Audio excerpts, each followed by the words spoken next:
Ndugu zanguni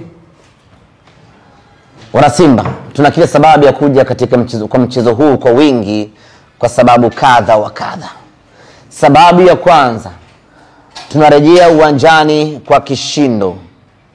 Mechi iliyopita tumeangalizia mechi Coco Beach, ilituuma.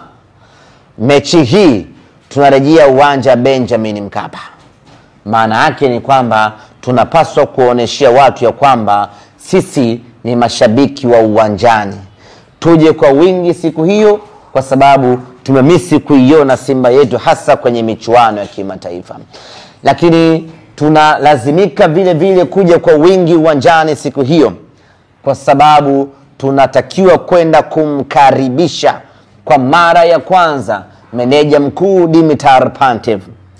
Tangu Pantev amewasili Tanzania, na tangu Pantev amekuja Simba Sports Club, hajawahi kukutana uso kwa macho na wana Simba.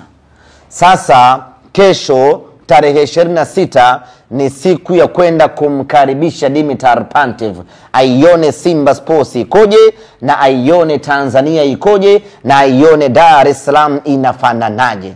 Na wenye kufanya jukumu hili ni sisi wana Simba.